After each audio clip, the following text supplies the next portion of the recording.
But it's a bit messy over there at the Drake camp, it seems like, with these leaks, right? I don't know what's going on. Yeah. And there's absolutely no mention of Kendrick in these leaks either, so it doesn't even feel like it's new. Yeah. And speaking of Drake, let's give Drake a round of applause. NOKIA is number 3 in the country. NOKIA is number 3 song in the country. Drake went from being in the top 10 with NOKIA to being pushed out of the top 10, but now it's back in the top 3. The number 3 song in the country is Drake's NOKIA, and I think it's the effect of the music video dropping, right? Sure. Luther, Kendrick Lamar, and SZA is still number 1 for the 7th week in a row. No music video yet. The tour is about to start, I think, 19th of this month, so they might drop the music video before. Once the tour starts, there's elements of, like, if they put clips up on social media of them performing it live, etc., and people in the venues live, like, actually streaming that song, it could keep it up.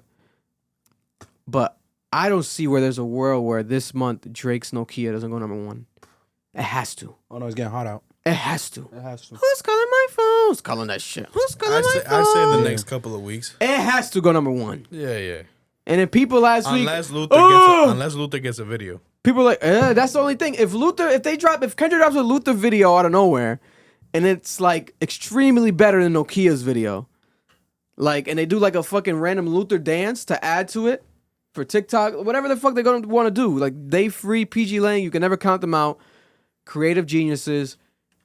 That shit could stay at number 1 for 10 more weeks or something. Like, it could do something crazy. But NOKIA is an animal that I feel like people are underestimating, because, bro, we go outside, everyone, every girl of every color, of every weight, of every age. Every weight is crazy. Is playing NOKIA. Yeah, the fat bitches love NOKIA. It's a hard record. And there was a reference of the producer that leaked this weekend. Or not leaked, surfaced, because the producer, I think, had it on his YouTube channel. And people were like, oh my God, Drake stole it. No, Drake did not steal the song. Drake literally gave the guy his credit, his sample, reference. Everything has been credited for the guy. He's been on the credits since day 1. And the guy literally is riding around with his mom celebrating the song on the radio. Like, this is not fucking like a Funk Flex freestyle. This is not 5 a.m. in Toronto Part 2 where Drake has to write every single line. This is a fucking pop song. This is not even rap no more. Who's calling my phone? That sounds like, when I first heard it, I thought it was like a bitch in like Japan. I'm like, it's like a little small Japanese bitch on the mic. Like, who's calling my phone? And I think I said it during the reaction. I'm like, the Japanese bitch is gonna love this shit. They're gonna love this because it kind of gives like a different vibe. The gays and the Japanese the gays love that shit. Like, bro. It gave like an international techno. Is it Stacy? Is it who? Is it Veronica? Who the fuck? Where the fuck the funk? It's like different elements. Where like it was almost annoying. But I'm like, this shit's gonna work, and it's working, right? This is not a rap record. This is bigger than that.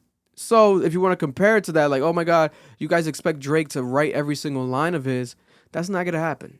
That's not going to happen. Drake's shown you time and again throughout the years, he's not just a rapper. He's a pop star. He's an R&B artist, he's a singer. He's everything. He literally just dropped an R&B album. So it's like, you can't do that. That's not what's happening. And Luther's not even a rap song. Luther is a fucking R&B song. Because you got Kendrick Lamar fucking coming on the song. I don't think a rap song has been in the top 1 in like a few years when you think about it. Name me the last rap song that was number 1 on Billboard. Rap. Not rapper. Rap song. It has to be hard. Was it the Jake? Without any element of hip-hop? First person shooter? Might be first person shooter. Or without any element of not hip-hop, element of like a singing. Yeah. Maybe it's going to be hard. And but we got Kendrick, like I said,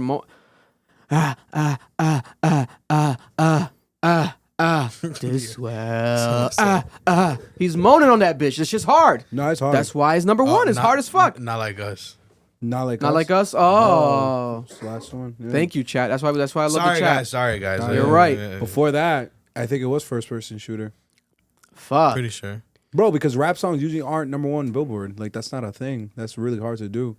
Also, like, the idea that the creative process is this singular thing. Squabble Up was not number 1. I don't think it was number 1. Might be number 1 hip hop, but not number 1 overall all genres. No, in Billboard, no. This idea that like an artist can't get help to create a song is the craziest thing in the world to me.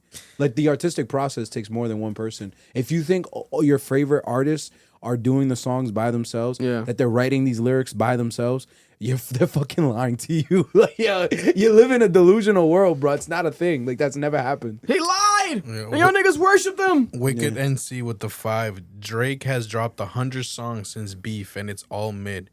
Nokia good, but not his best. He given so many chances, and I accepting that he might be washed.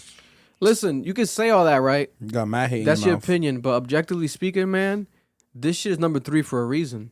Because you have to think about it. Drake is going number 3 in the country after a Beef, Appreciate you, Wicked. where I think he got washed in the Beef. I think he got washed, right? But he still is Drake.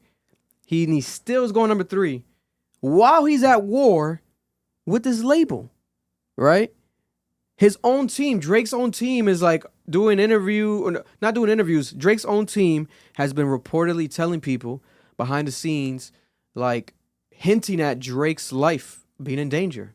Like, if you guys see him, he doesn't like boats. Remember we reported that like months ago. If Drake doesn't like boats, if you guys see him in a boating accident, you know what it could have been, or you know what it was. Oh yeah, I remember they thought they said Drake they doesn't didn't kill ride him. boats, and then it's like 1,000 photos of Drake's in boats. Like, what are you Yeah. guys talking about? But it's like they're There's feeding videos into of that. yeah. You know what I'm saying? I think Drake owns 10 boats, maybe. Like, they're just capping a bit. They're exaggerating it. But it's for that idea of like, hey, they're also not wrong. God forbid Drake were to die on some shit. These are big entities, multi-billionaire entities that we're talking about. This is a Michael Jackson, Prince type of level of industry war that he's dealing with now, right? And speaking of that, we have one of Drake's closest friends, formerly known as P. Rain. He goes by Preem now. Should have kept the P rain on, brother. And he's here. No, imagine he walks in. Preem! No, shout out to Preem. He does follow me, so shout out to Preem. Former OVO artist, Preem, Canadian rapper. Well, he technically, we always thought he was OVO, but he says he's not OVO. He was never OVO. He's reps up. He has his own thing. But we always think that he's an OVO artist. So people think he's OVO. He's part of the game. Technically, he's OVO. Yeah. But he made a comment about Drake's success with Nokia, right? And he said this. So it comes off as OVO speaking. So he says, they said we were dead. They said it was over.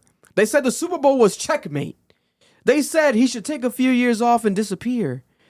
Back on top, even while beefing with the label. And it's only April. This is why y'all hate the boy.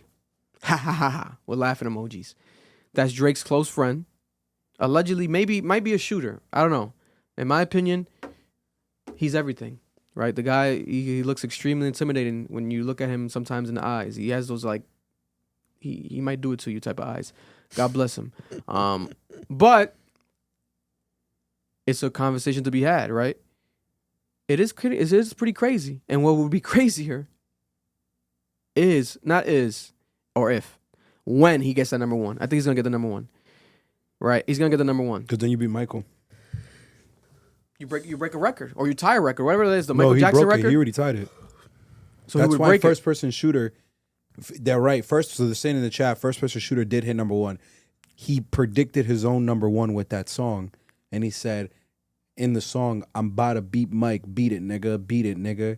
Because in the one song, away Mm-hmm. he's from- acknowledging that song is Wow. gonna tie Mike, and the next one would be the one to beat it. So if Drake beats the record, he's definitely gonna post a photo of him and Michael Jackson's face just split in half and half on fucking Or Instagram. wearing his clothes. Or Wait, wearing no, he Michael has the Jackson's gloves. Yeah, he has the gloves. Yeah, Kai with the one in that Squabble Up did indeed go number 1 Hot 100. Really? Oh wow! That's Shout out to crazy. Kendrick then. I forgot about that moment. That's dope as fuck then. Yeah, I think it was right after it dropped then, or right after the video Yeah. dropped maybe. it might have been because they're saying Like That did too, but I don't remember Like That doing that because when Like That dropped, Thing was Future still and number like 1. that? Nah. That's what I'm saying because Thing was still number 1. The drinking song, the Shabuzi song. Shabuzi. I think Shabuzi was running that around Shabuzi that was time. running that shit for a grip. Nigga. That's what I'm talking about, bro. Y'all gotta check which charts you're talking about. But it's gonna be crazy when Drake breaks that record. I think it's gonna happen.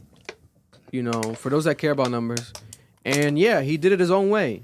It's a pop record, it's a fucking yes, but it's still Drake. And he's still showing you that he can make a hit. You know, undeniable hit to me. And it's a long song. It's kind of like 2 songs in one. If you don't like the first half, you like the second half. And the way that DJs play the whole song. They don't even cut it off. So I think that's going to help run up the thing because it's all over the radio. You know, and this is, again, without Drake's relationship with UMG being at the best. Imagine if Drake had the best relationship with UMG right now. Woo! You would see this song in every commercial. You don't see this song in commercials. You don't see this song getting like specific placements like that. that it would get if it was on UMG. Probably still, the video probably would have came faster. You know what I'm saying? I'm We might have surprised. gotten in color for all we fucking know. We Yeah. would've gotten Shit. cut. So yeah, No, just looked it Nokia up. would have came out with a new phone. So Yeah, Nokia would have dropped the phone again. They gon' love me for my ambition. And that was a clip from our podcast, the Club Ambition podcast, Cap. If you're looking to watch the full episode, make sure to go check it out right now. It's available on audio and also on YouTube.